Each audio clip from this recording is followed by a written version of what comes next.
મહાપ્રભુજી ઉજ્જૈન પધાર્યા, શરણે આવ્યા પદ્મા રાવલ, બ્રહ્મ સંબંધ આપ્યું, પૂછ્યું મારું શું કર્તવ્ય? અષ્ટભુજાજીની સેવા પધરાવી દીધી. માવજી પટેલ ને બિરજો એ જયારે શરણે આવ્યા તો કહ્યું કે તમને ગુસાઈજી સેવા પધરાવશે, તમારા પર ગુસાઈજી કૃપા કરશે. પદ્મા રાવલ એમ બહુ બ્રાહ્મણ હોવા છતાં પણ થોડા મૂર્ખ હતા, બહુ જ્ઞાની નહીં. મહાપ્રભુજીના ચરણ પ્રતાપથી પ્રસાદી ચંદન અને ચરણામૃત ગ્રહણ કર્યા અને એનાથી એવી બુદ્ધિ સ્ફુરી કે ગામના સર્વ પંડિતોને પરાસ્ત કરી દીધા. મહાપ્રભુજીનું એવું તેજ બળ, આપ તો સ્વયં વાકપતિ છે. ત્યાં બેઠક ચરિત્ર મહાપ્રભુના ચરિત્રમાં આવે છે ને કે પેલો ઘટ સરસ્વતી હતો, ઘડામાં સરસ્વતીજીને બંધ કરી રાખતો અને જેની જોડે વાદ કરે અને ત્યાં ઘડામાંથી સરસ્વતી પ્રગટ થાય અને પેલાનો પક્ષ લઈ સામેવાળાને હરાવી દે. પણ મહાપ્રભુ જોડે વાત કરવા આવે તો સરસ્વતીજી પણ કઈ બોલ્યા નહીં. હારી ગયો પેલો ઘટ સરસ્વતી. ઘરે આવ્યો ને કહ્યું કે સરસ્વતીજી બોલ્યા કેમ નહીં? તો કે વિદ્વાનો તો મારા દીકરા છે, પણ પતિ સામે બેઠા હોય તો મારાથી ક્યાં બોલાય? શ્રી વલ્લભ તો વાકપતિ છે. ઉજ્જૈનમાં મહાપ્રભુજી પધાર્યા અને બધા બ્રાહ્મણોને થયું કે કેમે કરીને હરાવીએ, એટલે 100 બ્રાહ્મણો એક સાથે પ્રશ્નો કરે અને મહાપ્રભુજી એક જ ક્ષણે 100 જણાને એક સાથે ઉત્તર આપી દીધા. એવા શ્રી મહાપ્રભુજીના પ્રસાદી ચરણારવિંદનું ચંદન અને ચરણામૃત ગ્રહણ કર્યું તો એવી બુદ્ધિ સ્ફુરી કે સર્વને પરાસ્ત કરી દીધા પદ્મા રાવલે. એકવાર ગરમ ખીર ઠાકોરજીને ભોગ ધરી દીધી પદ્મા રાવલે અને મહાપ્રભુજી પધાર્યા, જુએ તો ઠાકોરજી હાથ ઝટકી રહ્યા છે, હાથ બળી ગયા, જે હોઠ બળ્યા છે. મહાપ્રભુજી બરજ્યા, અરે આવી ગરમ ખીર કેમ મૂકી? આવા ખીરના 3-4 પ્રસંગો વાર્તા સાહિત્યમાં છે અને કહ્યું કે આવી ગરમ ખીર કેમ મૂકી? કે ઠાકોરજીને ખીર અતિ પ્રિય છે, ગરમ ના મૂકવી. ઠાકોરજી પહેલા એમાં હાથ મૂકી, કારણ એમને વધારે અધિક પ્રિય છે. બાલક છે ને, મહાપ્રભુજી સમજાવ્યું, અને બાલકને ખીર બહુ ભાવે, એટલે અમારા લાલનને પણ મીઠી ખીર જો ભાવે એટલે ઠાકોરજીનો હાથ પહેલો ત્યાં જાય. એટલે બીજી બધી સામગ્રી ભલે ગરમ મૂકો, પણ ખીર તો ઠંડી કરીને જ ઠાકોરજી આગળ મૂકો. એમ મહાપ્રભુજી વચન કહ્યા, કારણ કે પ્રભુને અતિ પ્રિય છે અને પ્રભુ પહેલો હાથ એમાં નાખે છે. ભાવ પ્રકાશમાં સમજાવ્યું કે વૈષ્ણવે જોઈ લેવું કે ઠાકોરજીને સુહાય એવું છે કે નહીં, પ્રભુને સુખ થાય એવું છે કે નહીં. એ રીતે જ પ્રભુને આરોગાવવું, પ્રભુને શ્રમ ન પડે એની વૈષ્ણવે સાવધાની રાખવી. આમ એકવાર હાકેમ જોડે વાત થયું અને બાધક લાગ્યું અને અનેક પ્રકારના આગળ પ્રસંગો આવ્યો. એકવાર ઘરમાં કઈ રહ્યું નહીં, આટો માંગીને આટો તો મળ્યું પણ ઘી બહુ ઓછું મળ્યું. પદ્મા રાવલ વિચાર કરે, રોટી બનાવતા જાય, થોડું થોડું ઘી ચોપડતા જાય તો અડધીમાં તો ચોપડ્યું ને અડધીમાં ચોપડવાનું રહી ગયું, ઘી મળ્યું જ થોડું. એટલે બધી રોટીઓ ભેગી કરી દીધી એકબીજાની અંદર અને ઠાકોરજીને ભોગ ધરી અને વિનંતી કરી કે બાબા આજે ઘી ઓછું છે, એટલા માટે જેટલામાં ચોપડ્યું છે ને એટલું જ આરોગજો, બાકી છોડી દેજો. કારણ કે આ તો બધા ભગવદીઓ છે, જે મળે એ ભોગ ધરીને ગ્રહણ કરે. તો લોટ તો મળ્યો પણ ઘી ન મળ્યું અને એટલા માટે થોડામાં ચોપડાયું અને ઠાકોરજી તો બધી આરોગી ગઈ, ચોપડેલી આરોગી, કોરી આરોગી. અરે જોયું એમણે, અરે પ્રભુ આવી કોરી કેમ આરોગ્યા? તો કે ધરી જ કેમ? તું જે ધરીશ એ તો હું આરોગીશ. મહાપ્રભુજીની કાની આપે એટલે મને તો બધુંય ભાવે, એટલે હું તો આરોગું જ છું. 252 માં એવી વાર્તા આવે છે કે ત્યાં પણ વૈષ્ણવે કોરી પેલી ઘી વાળી ધરીને કોરી ધરી અને ઠાકોરે વિનંતી કરી કે ઘી વાળી આરોગજો, કોરી ના આરોગતા. ઠાકોરજી કોરી કોરી આરોગી ગયા, ઘી વાળી વૈષ્ણવ માટે રહેવા દીધી. પ્રભુ તો એવા જ છે, તત્સુખ ભાવ આપણે રાખીએ તો પ્રભુ રાખે. અહીંયા તે કહ્યું ધરી જ કેમ? મને જે ધરે છે હું સ્વીકારું છું. એમ પ્રભુએ કૃપા કરી, સેવાનો સ્વીકાર કર્યો. પદ્મા રાવલ એવા ભગવદી હતા, એમને વંદન કરીએ. પુરુષોત્તમ જોશી એમનો વાર્તા પ્રસંગ આવ્યો. સાચોરા બ્રાહ્મણ છે, ગુજરાતમાં રહે છે. લીલામાં વિશાખા સખી ના ગુણચુડા એમનું નામ છે. સખીનું 17 વર્ષ ના થયા. એક તળાવ હતું ગામની બહાર એના કિનારે આવ્યા. ત્યાં મહાપ્રભુજી બિરાજેલા છે. સંધ્યા વંદન કરી રહ્યા છે મહાપ્રભુ. મહાપ્રભુજીનું તેજ જોઈ આમને થયું પુરુષોત્તમ જોશીને કે આ કોઈ બહુ મોટા વિદ્વાન લાગે છે. લાવો મારા મનની જિજ્ઞાસાઓનું સમાધાન કર. આવ્યા પાસે અને વિનંતી કરી કે મહારાજ, આ જ્ઞાન માર્ગ મોટો કે કર્મ માર્ગ? શાસ્ત્રોમાં અનેક પ્રકારના માર્ગ બતાવ્યા છે, તો એમાંથી મોટો કયો માર્ગ કહેવાય, જ્ઞાન માર્ગ કે કર્મ માર્ગ? ત્યારે મહાપ્રભુજીએ કહ્યું, જો અમને પૂછો, અમે તો ભક્તિ માર્ગના આચાર્ય છીએ, એટલે અત્યારનો સમય એવો છે કે જેમાં જ્ઞાન માર્ગ પણ સિદ્ધ થાય એમ નથી ને કર્મ માર્ગ પણ સિદ્ધ થાય એમ નથી. અમને પૂછો તો બંને કરતા ભક્તિ માર્ગ મોટો છે. અને મહાપ્રભુજી પહેલા તો એમ કહ્યું કે જેને જે માર્ગમાં શ્રદ્ધા અને વિશ્વાસ હોય એના માટે એ જ માર્ગ મોટો. ભાગવતજીમાં 3 માર્ગ બતાવ્યા ભગવત પ્રાપ્તિના. યોગાસ્ત્રયો મયા પ્રોક્તા નણામ તયો વિદિત્સયા જ્ઞાનમ કર્મશ્ચ ભક્તિશ્ચ. જ્ઞાન માર્ગ, કર્મ માર્ગ અને ભક્તિ માર્ગ, એમ 3 માર્ગ ભગવત પ્રાપ્તિના બતાવવામાં આવ્યા. તો અહીંયા જ્ઞાન માર્ગ અને કર્મ માર્ગ અત્યારના સમયમાં એ સંભવ નથી, પણ જેની નિષ્ઠા એમાં છે એના માટે એ માર્ગ મોટો. જ્યાં જેની શ્રદ્ધા હોય એના માટે માર્ગ મોટો. ભગવદ ગીતામાં પણ ભગવાન કહે છે, જ્યાં જેની શ્રદ્ધા છે ત્યાં એની શ્રદ્ધાને હું દ્રઢ કરું છું. જ્યાં જેની શ્રદ્ધા, કારણ કે એનો વિશ્વાસ ત્યાં છે એના માટે મોટું. પણ જો અમને પૂછો તો ભક્તિ માર્ગ મોટો, કારણ કે અત્યારના સમયમાં, કારણ કે કર્મ માર્ગ એટલે યજ્ઞ યાગાદિનો માર્ગ. એમાં 6 વસ્તુની શુદ્ધિ જોઈએ: દેશ, કાલ, દ્રવ્ય, કર્તા, કર્મ અને મંત્ર. અને અત્યારના સમયમાં આ 6 ની શુદ્ધિ સંભવ નથી. દેશની શુદ્ધિ, દેશ, કાલ, દ્રવ્ય, કર્તા, કર્મ અને મંત્ર, 6 વસ્તુ શુદ્ધ હોય તો કર્મ માર્ગ ફલિત થાય. કર્મ માર્ગ એટલે યજ્ઞનો માર્ગ. યજ્ઞના માર્ગને શાસ્ત્રોમાં કર્મ માર્ગ કહે છે. કર્મ માર્ગ એટલે કર્મનો સિદ્ધાંત નહીં, એ આખો જુદી વાત છે. શાસ્ત્રોનો કર્મ માર્ગ એટલે યજ્ઞ યાગાદિનો માર્ગ. અને જ્ઞાન માર્ગ એટલે અહમ બ્રહ્માસ્મિનો અનુભવ જે જીવ જ્ઞાન માર્ગે કરે છે. બંને સંભવ નથી. ભક્તિ માર્ગ દ્વારા જ ભગવત પ્રાપ્તિ સંભવ છે. તો કહ્યું, આ ભક્તિનું સ્વરૂપ શું છે એ આપ મને સમજાવો. અને ત્યારે શ્રી મહાપ્રભુજીએ કૃપા કરી ભક્તિવર્ધની ગ્રંથ લખ્યો અને આખું ભક્તિનું સ્વરૂપ સમજાવ્યું. યથા ભક્તિ પ્રબુદ્ધાસા તથોપાયો નિરૂપ્યતે બીજ ભાવે દૃઢેતુ સ્યાત ત્યાગાત શ્રવણ કીર્તનાત. મહાપ્રભુજી આખું ભક્તિનું સ્વરૂપ સમજાવ્યું. સ્નેહ, પ્રેમ, આસક્તિ, વ્યસન, છેક વ્યસન સુધીની અવસ્થા સમજાવી કે જીવ ભક્તિના કઈ કઈ કક્ષામાંથી પસાર થાય છે, કઈ રીતે ભક્તિ દ્રઢ થાય. બીજ તો રોપાવીને જ જીવ લાવ્યો છે. સ્નેહ પ્રેમ બને, પ્રેમ આસક્તિ બને અને આસક્તિ પછી વ્યસન બને. એમ ભક્તિની વૃદ્ધિ થાય છે. એટલે જ આ ગ્રંથનું નામ ભક્તિ વર્ધની છે. નારદજી પણ ભક્તિ સૂત્રમાં કહે છે, પ્રતિક્ષણ વર્ધમાનમ. જેનો વધવાનો સ્વભાવ છે એનું નામ ભક્તિ છે. જે ક્ષણે ક્ષણે વધે એનું નામ ભક્તિ છે. ભક્તિનો સ્વભાવ જ વૃદ્ધિનો છે, એ વધે છે ભક્તિ.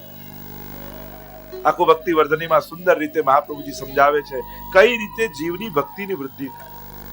કારણ કે આ ભક્તિ એ જ આ કલયુગમાં સર્વોપરી સાધન માનવામાં આવે છે. અને ભક્તિની વ્યાખ્યા, ભક્તિ શબ્દ જ ભજ ધાતુમાંથી થાય છે. અને ભજનો ધાતુનો શબ્દનો અર્થ સંસ્કૃતમાં થાય છે ભજ સેવાયામ.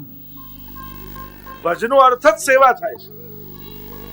અને એટલા માટે ભક્તિનો સાચો અર્થ સેવા થાય છે. કર્મનો સિદ્ધાંત પણ જોઈએ ને તો કહ્યું, ફળ વગર કર્મ કરવું એની જે વાત છે તો એ કેવલ સેવામાં જ સંભવ છે. કારણ કે સેવા એને કહેવાય કે જેમાં કશાની આશા ન હોય પણ એ કરવામાં જેવો આનંદ આવે કે એ જ ફલરૂપ લાગવા માંડે.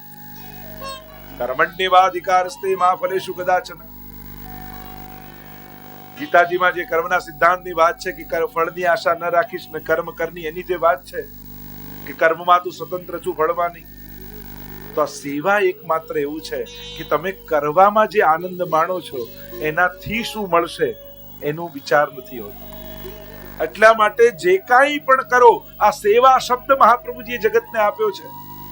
લોકો એમ કહે બીજાની મદદ કરો, પણ મદદ કરશો ને તો પેલાને બિચારો માનીને કરશો. બિચારો દુઃખી છે, લાવ મદદ કરો. પણ સેવા કરીએ ને ત્યારે સેવા જેની કરતા હોય ને મોટો માનીને કરીએ.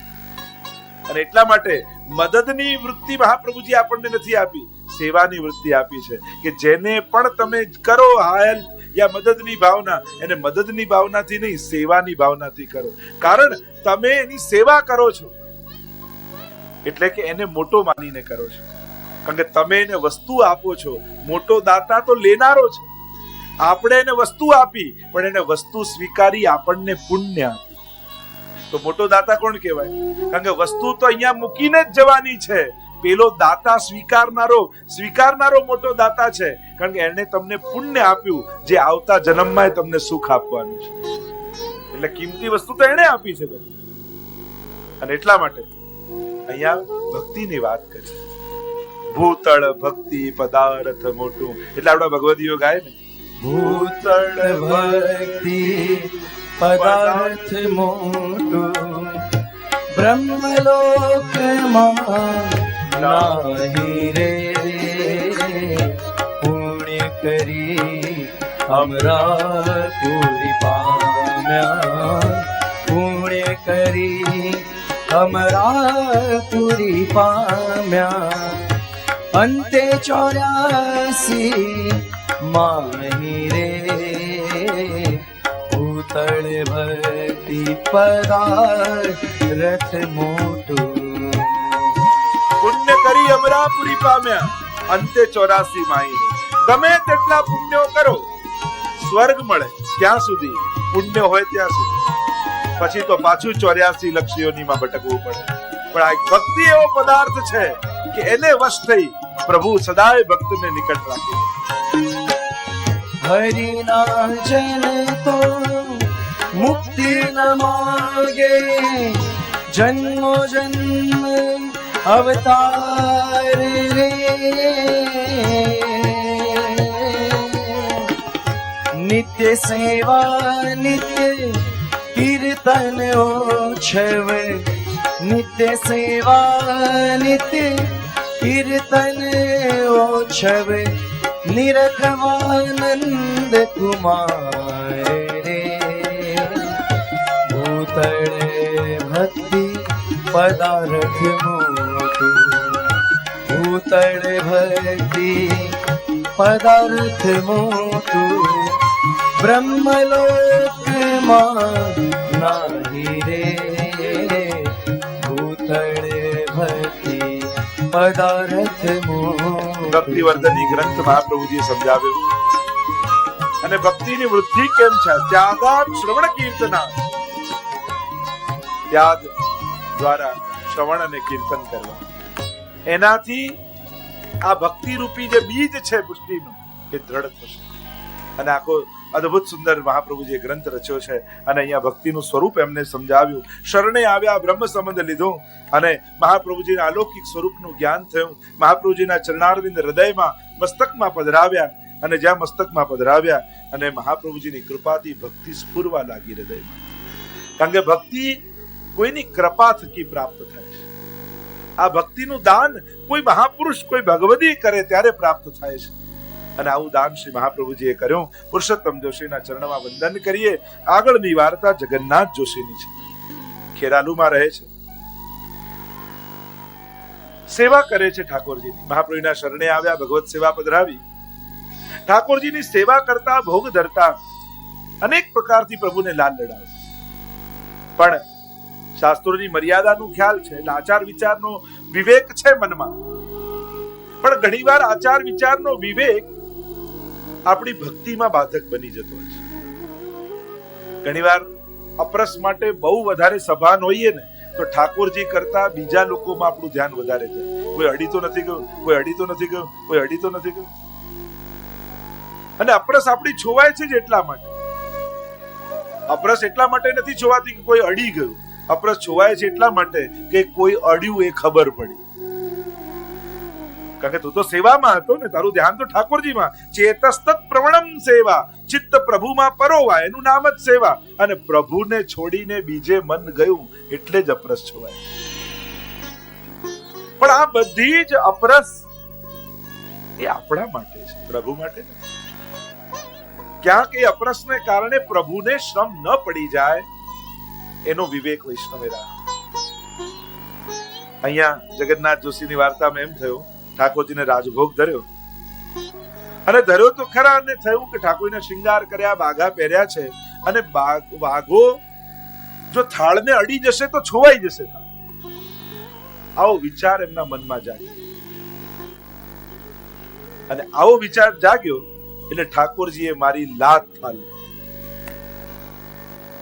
ફરી ભોગ ધર્યો. એમને થોડું ઢોળાઈ ગયું હશે કઈ, ફરી સિદ્ધ કરી સામગ્રી, ફરી ભોગ ધર્યો અને ફરી ઠાકોરજી લાત મારી, ઢોળી નાખી. ફરી સિદ્ધ કર્યું, ફરી ભોગ ધર્યો અને ફરી ઠાકોરજી લાત મારી. થયું કે કંઈક અપરાધ થયો છે.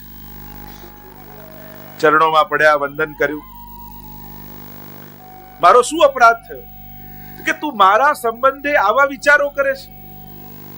અહીંયા ભાવ પ્રકાશમાં બહુ સુંદર સમજાવે છે હરિરાય મહાપ્રભુજી કે ઠાકોરજી માટે અસંભાવના અને વિપરીત ભાવના ક્યારે પણ વિચારવી નહીં. કે પ્રભુ માટે શું અસંભવ છે, એટલે કે હરિરાયજી બહુ સુંદર રીતે વિસ્તારથી આ ભાવ પ્રકાશને સમજાવે. અસંભવ વાતો પ્રભુ સંબંધી ક્યારે નહીં. આટલા નાના લાલન આટલું મોટું અન્નકૂટ કઈ રીતે આરોગતા હશે? અસંભાવના કહેવાય. આ દહીં, દૂધ, છાસ બધું ભેગું ધર્યું છે, બધું ભેગું કોઈ લઈ શકે? આ વ્રજમંડળ આટલું મોટું અને ઠાકોરજી એક દિવસમાં બધે આંટા મારી આવે, આવું કઈ રીતે થાય? આ બધી અસંભાવના. આ ઠાકોરજી આટલા નાના હતા અને આ રીતે ગોપીઓ સાથે રાસ કેમ કર્યો? આ વિપરીત ભાવના કહેવાય. અસંભાવના અને વિપરીત ભાવના ક્યારે પણ પ્રભુ પ્રત્યે વિચારવી નહીં. આ દોષ છે. એટલે પુરુષોત્તમ સહસ્ત્ર નામમાં ઠાકોરજીનું એક નામ છે તર્કા ગોચર કાર્યકર્તા. ઠાકોરજી કેવા કાર્ય કરનારા છે? જે તર્કથી અગોચર હોય એવા, જે લોજિકલી ન સમજી શકાય એવા કાર્ય કરનારા પ્રભુ છે. કારણ કે આપણે બધા જ અટવાઈએ છીએ આમાં. કારણ કે આપણે બધા જે લોજિક થી મનમાં બેસે ને એને જ માની. આપણે કે તર્ક સંગત વાત કરો ભાઈ, લોજિકલી વાત કરો, આવી તો વાત ગળે ઉતરતી હશે કે એક તો દાવા નળનું પાન કરી જાય ને એક બાજુ ઉમરોય નથી ઓળંગી શકતા ઠાકોરજી. અસંભાવના. આટલી 9 લાખ ગાયો રોજ દુહે, આવું કઈ રીતે થાય? ઠાકોરજી આ રીતે માખણ આરોગ્ય, આવું કઈ રીતે થઈ જાય? આમ ગિરિરાજજીને ઉચકી લે, આવું કઈ રીતે થાય? આમ જ્યારે જ્યારે આપણને એમ થાય ને કે આવું કઈ રીતે થાય, આવું કઈ રીતે થાય, ઠાકોરજી આમ કેમ કર્યું, આમ કેમ કર્યું, ત્યારે પુરુષોત્તમ સહસ્રનામનો પાઠ કરજો. એમાં તમને સ્પષ્ટ નામ મળશે તર્કા ગોચર. તર્કથી અગોચર કાર્ય કરનારા પરમાત્મા છે.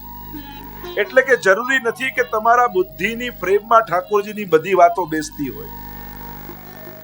આપણને શું થાય કે આપણે જે શીખ્યા છીએ, આપણે જે દુનિયાને જોઈ છે, આપણી જે સમજદારી લોકોએ આપેલી છે, આપણે જે વાંચેલું છે, આપણને એમ લાગે એ જ લોજિકલી સાચું. એમ તો વિજ્ઞાનની પણ નવી નવી શોધો તર્કાગોચર જ હોય છે. આથી 25-30 વર્ષ પહેલા કોઈ એમ કે વાયર વગર પણ કોઈની જોડે વાત થાય, આપણે આવું કઈ હોતું હશે? અત્યારે બધાના ખિસ્સામાં મોબાઈલ છે. 100 વર્ષ પહેલા કોઈ એમ કે આમ બધા ભેગા મળીને હવામાં ઉડે વિમાન, આવું કઈ હતું? આ તો બધી ચોપડીઓની વાતો હોય, કથાની વાતો. આવું કોઈ હવામાં ઉડતું હશે? આજે લાખો માણસ, આ જ સેકન્ડે લાખો માણસ અત્યારે હવામાં છે. બોલો કેટલી ફ્લાઇટો દુનિયામાં ઉડી રહી છે. આ જ સેકન્ડે આપણે અહીંયા બેઠા છીએ ને અત્યારે કેટલા બધા લોકો હવામાં છે. તો આ જ વાત 100 વર્ષ પહેલા કોઈ કહેતો માને? તો વિજ્ઞાનની વ્યવહારિક વાતો પણ ઘણીવાર તર્કાગોચર હોય છે. તો અમારા પરમાત્મા માટે સંભાવના અને વિપરીત ભાવના ક્યારે નહીં. જે શાસ્ત્રોએ ભગવત સેવા આદિનો ક્રમ બતાવ્યો છે, કારણ કે દરેકને જોવાનો દ્રષ્ટિકોણ છે. જે ગ્રંથ તમે જુઓ એ બુદ્ધિએ ને વાંચો. હવે તમે કોઈ વિજ્ઞાનની પુસ્તક ખોલો અને એમાં કે આનું ડિસેક્શન કરો, આ કરો, તમને એમ થાય આટલા ફૂલને તોડવાની શું જરૂર છે, આની તો સુગંધ લેવી. અરે આ વિજ્ઞાનની પુસ્તક છે, આમાં છેદ જ લેવા પડે તો જ ખબર પડે અંદર શું છે. એ રીતે કોઈ કવિતાની પુસ્તક લો અને એમાં એવું સુંદર વર્ણન, ચંદ્રમા જેવું મુખારવિંદ છે, શુકની નાસિકા જેવી ચાંદ. હવે એવું જો ડ્રોઈંગ કરો તો કાર્ટૂન બને. તમે જો એવું ડ્રોઈંગ ખરેખર જેવું વર્ણન હોય એવું તમે આબેહૂબ બનાવો તો કાર્ટૂન બને બરાબર. પણ વાંચો કવિતાના ભાવથી તો તમને અદ્ભુત રસ આવે, કેવું સૌંદર્ય છે. કારણ કે ત્યાં કવિ બુદ્ધિ રાખવી પડે, કારણ કવિતાની પુસ્તક છે. વિજ્ઞાનમાં વૈજ્ઞાનિક બુદ્ધિએ વાંચવું પડે, એમ આધ્યાત્મિક ગ્રંથોમાં આધ્યાત્મિક બુદ્ધિએ જ વાંચવા પડે. આમાં તમે વિજ્ઞાન ગોતવા જાઓ, આમાં તમે વ્યવહાર ગોતવા જાઓ તો તમે ખોટા પડશો, કારણ કે આ ગ્રંથ જ આધ્યાત્મિક છે. જ્યારે લૌકિકતા સમાપ્ત થઈ ચૂકી હોય ત્યારે અધ્યાત્મ પ્રગટ થાય, અને ત્યારે રચાયેલા આ ગ્રંથો છે એમાં તમે વ્યવહાર, વિજ્ઞાન અને લૌકિકતા ગોતશો તો પછી બુદ્ધિ ચકડોળે ચડશો. કારણ કે આ ગ્રંથ જ અધ્યાત્મનો છે. આમાં સ્પિરિચ્યુઆલિટી જ ગોતવાની છે, આમાં અધ્યાત્મનો જ આસ્વાદ લેવાનો છે. આમાં કોણ કહે છે કે આમાં આવીને વિજ્ઞાન શોધો? ધર્મની દરેક વાતને વિજ્ઞાનના સિક્કા મારીને પ્રમાણિત કરવાની જરૂર જ નથી, કારણ કે આમાં વિજ્ઞાન ભણવાનું આ ગ્રંથ જ નથી, એના માટેના જુદા પુસ્તકો છે. આમાં તો અધ્યાત્મ, આત્મા અને પરમાત્માનો અનુભવ કરવા માટેના ગ્રંથો છે. એક વકીલ હતા ને એને કોઈએ પૂછ્યું કે તમે મહાભારત ને રામાયણ વાંચ્યા છે, શું સમજ્યા? કે બંને વાંચ્યા, બંનેમાં સમજી ગયો. એકમાં લેન્ડનો કેસ છે ને એકમાં અપહરણનો કેસ છે. હો, વકીલને વંચાવો, એની બુદ્ધિએ વાંચે તો એમાં એ કેસ જ દેખાય. તો મૂળ વાત એ છે કે જે ગ્રંથ હાથમાં લીધો છે એ બુદ્ધિએ ખોલો છો કે નહીં? આપણી તકલીફ એવો હોય છે, ગ્રંથ કયા ઉદ્દેશ્યથી લખાયા હોય અને આપણે કયા ઉદ્દેશ્યને લઈને ખોલીએ છીએ, અને એટલે જ આ બધી મૂંઝવણો પેદા થાય. એટલે આ વાત સ્પષ્ટ કરી લેજો, અધ્યાત્મ ગ્રંથોને અધ્યાત્મ બુદ્ધિએ જ જોવા. એમાં લૌકિકતા, એમાં વિજ્ઞાન, આ બધું શોધવા નીકળતા જ. સ્પિરિચ્યુઆલિટી પણ એક સબ્જેક્ટ છે. જેમ વિજ્ઞાન એક સબ્જેક્ટ છે એમ સ્પિરિચ્યુઆલિટી પણ એક સબ્જેક્ટ છે. એને કેમ તમે એક વિષય માનવા તૈયાર નથી? જો સાહિત્યને એક વિષય માનતા હો, જો વિજ્ઞાનને એક વિષય માનતા હો, જો ગણિતને એક વિષય માનતા હો, તો અધ્યાત્મ પણ એક સબ્જેક્ટ છે. એના પણ એના લોજિક છે, એના પણ એના અનુભવ છે. આજે આખી દુનિયાનો મોટો ભાગનો લોકો આધ્યાત્મિક છે, પણ એની શ્રદ્ધા ગમે ત્યાં હોય, પણ ક્યાંક છે. તો તર્કાગોચર કાર્ય કરતા ઠાકોરજીમાં આ સેવા કરતા આ બે બુદ્ધિ ની ગાંઠ. કારણ કે પ્રભુ કરતુમ, અકર્તુમ અને અન્યથા કરતુમ છે. અને એટલા માટે અસંભાવના કે પ્રભુ નાના છે ને એ આ ન કરી શકે એવું પ્રભુ માટેની વિચાર. અને વિપરીત ભાવના એટલે કે દોષારોપણ, પ્રભુએ આવું કેમ કર્યું, ચીર કેમ હર્યા, રાસ કેમ કર્યું, રથમાંથી ભાગ્યા કેમ, મહાભારત યુદ્ધમાં આવું કેમ ઠાકોરજીએ કર્યું, આવી વિપરીત ભાવના પણ પ્રભુ માટે ન વિચારી શકાય. કારણ કે પ્રભુ જે દ્રષ્ટિએ જુએ છે એ દ્રષ્ટિ આપણી પાસે નથી. પ્રભુ જે કરવા માંગે છે એ આપણા સમજની બહાર હોય છે, અને એટલા માટે આપણે અલ્પમતી છીએ, અને એ સર્વના અંતરાત્માનો દ્રષ્ટા છે. અને એટલા માટે આપણી સલાહની એને જરૂર નથી, આપણી એડવાઇસની જરૂર નથી. હું આમ ન માનું ને મને આમ ખોટું લાગે, મને આ સાચું લાગે, અને તારું તારા ઘરના લોકો નથી માનતા તો અમે શેનું માનીએ? મારું માનો તો આપ શા માટે માને? માણસની બુદ્ધિ કેટલી! એ અલ્પમતી વાળો જીવ કે જેને સવારે ચા ન મળે માથું ચડી જાય, એ ભગવાનની વાતો કરવા નીકળે તો ક્યાં સુધી પહોંચવાનો? અને એટલા માટે સુંદર વાત કરી કે અસંભાવના ને વિપરીત ભાવના પ્રભુ માટે નહીં કરે કે પ્રભુને આ છોવાઈ જશે, પ્રભુ આ મર્યાદા પાળશે, પ્રભુને આમ કરવું જોઈએ. ના, પ્રભુને આપણે જે ભાવે ધરીએ છે, પ્રભુ એ ભાવ ધારણ કરી અને આપણે ભક્તિનો સ્વીકાર કરતા હોય. અને આમ સુંદર સિદ્ધાંત અહીંયા આપણને સમજાવ્યો કે પ્રભુ માટે આવો ભાવ હૃદયમાં ધારણ કરવો જોઈએ. એક રાજપૂત સાથે વેર બંધાયું આમનું, અને પેલાને થયું કે આમને ક્યારેક લાગ આવશે ને એટલે મારીશ, એટલે તલવાર લઈને આવ્યો અને એકવાર જોરથી મારવા ગયો અને ઠાકોરજીએ પાછળથી હાથ પકડી લીધો. એ મારવાની કોશિશ કરે પણ હાથ વળતો જ નથી. અને ત્યારે એને સમજમાં આવ્યું કે પ્રભુ આની રક્ષા કરે છે, ક્ષમા માંગી. અને જગન્નાથ જોશીને પણ થયું કે મારે કોઈની જોડે વેર નહોતું બાંધવા જોઈતું, કારણ કે ઠાકોરજીને મેં શ્રમ આપ્યો. વૈષ્ણવે જીવન એ રીતે જીવવું કે ઠાકોરજીને ક્યારેય આપણા માટે શ્રમ ન કરવો પડે. એ રીતે જીવનમાં નિર્ણયો લેવા, એ રીતે જીવનમાં પસંદગીઓ કરવી કે આપણી ચિંતા પ્રભુને ક્યારે ન થાય. આવા વિવેકપૂર્ણ જીવન વૈષ્ણવના હોવા જોઈએ.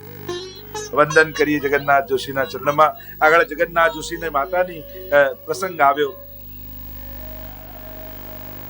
બે દીકરા નરહરી જોશી અને જગન્નાથ જોશી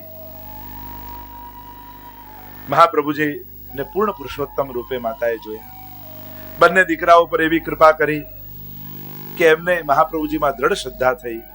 એવા એમની માતાને આપણે વંદન કરીએ. નરહરી જોશીની વાર્તા આવી. જગન્નાથજીના દર્શન કરવા માટે ગયા. પ્રભુ બાલકનું સ્વરૂપ ધારણ કરી રસ્તામાં જઈ રહ્યા હતા. મુકામ કર્યો અને ઉપરથી ઉતરીને એક 10 વર્ષના બાલક રૂપે આવ્યા અને કહ્યું કે મને રોટી અને દાલ આરોગવા આપીશ. માંગવા લાગ્યા. ઓળખી ન શક્યા કે પ્રભુ છે એટલે આપી દીધી. પાછો બીજો દિવસ એ જ સમય થયો ને પાછું પેલું બાલક આવ્યું. કારણ કે આવ્યું ને પછી તુરંત ગાયબ થઈ ગયું. એટલે એમને આશ્ચર્ય થયું કે આ કોણ છે? કોઈ ભૂત પ્રેત છે? કોઈ માયા છે? કોઈ છલ છે મારી સાથે? બીજા દિવસ થયો તો એ જ સમયે પાછું એ બાલક પ્રગટ થયું. મને દાલ રોટી આપ. એટલા ગભરાયા કે આ કોઈ મારી સાથે છલ કપટ થઈ રહ્યું છે. કંઈક છલ છે, કંઈક મહેલું છે. ગભરાયા. ભગવત બુદ્ધિ નહોતી એટલે ના પડી. જા તને નહીં આપું, નહીં મળે. અને જયારે પાછા આવ્યા અને ત્યારે ખબર પડી કે આ બીજું કોઈ નહીં પણ ઠાકોરજી પોતે હતા. અને અહીંયા સિદ્ધાંત એ બતાવ્યો કે મહાપ્રભુજીના જે સેવક હોય એની નિકટ કોઈ મેલી વસ્તુ આવી શકતી નથી. અને એટલા માટે એને દ્રઢતા રાખવી કે પ્રભુ જ કૃપા કરે. કોઈ આડી આવડી વસ્તુ મહાપ્રભુજીના સેવકની નિકટ ના આવે. આપણે તો 252 ની વાર્તામાં નહીં કેવા પ્રસંગ આવે ને કે પેલો પ્રેત આવ્યો અને ડરાવવા લાગ્યો અને કહ્યું કે તમારી સેવાનું ફળ આપો તો મારો ઉદ્ધાર થાય. સેવાનું ફળ તો ના આપો. અચ્છા, એ એક દિવસની સેવાનું ફળ આપો કે એ ના આપું. ચલો એક દિવસ જારીજી ભર્યાનું ફળ આપો. કહ્યું જા તને આપી. અને એક દિવસ જારી ભરાનું ફળ આપ્યું અને પેલો પ્રેત યોનીમાંથી મુક્ત થઈ ગયો. વિચાર કરો, એક દિવસ જારી ભરવાના ફળથી પ્રેત યોનીમાંથી મુક્ત થવાતું હોય તો ધન્ય છે આ વૈષ્ણવો જે રોજ ઠાકોરજીને વિવિધ પ્રકારે સામગ્રી આરોગે, વિવિધ જારીજીઓ ભરે છે. એવો જ બીજો પ્રસંગ આવે કે તારા સત્સંગનું ફળ આપ. તો કે એક ઘડીના સત્સંગનું ફળ આપ. ના આપ્યું કે તે સત્સંગમાં 5 તાળી વગાડીને કીર્તન ગાતા એ 5 તાળીનું ફળ મને આપ. અને 5 તાળીનું પુણ્ય આપ્યું અને એની પ્રેત યોનીમાંથી એ મુક્ત થઈ ગઈ. વિચાર કરો, જ્યારે કથામાં, સત્સંગમાં, કીર્તનમાં જ્યારે ગવાતા હોય ત્યારે તાળી વગાડીએ તો 5 તાળીથી પ્રેત યોની મુક્ત થાય. તો જે અહર્નિશ ભગવત નામ લેતો હોય ઠાકોરજી એનો ઉદ્ધાર કેમ નહીં કરે? આવા અનેકવિધ પ્રસંગો વાર્તા સાહિત્યમાં ઉપલબ્ધ છે. આમ નરહરી જોશીના ચરણારવિંદમાં વંદન કરીએ. રાણા વ્યાસની કથા આવી, એનો પ્રસંગ આવ્યો. આ રાણા વ્યાસ ગોધરામાં રહેતા. આજે પણ ગોધરામાં બેઠકજી છે મહાપ્રભુજીના.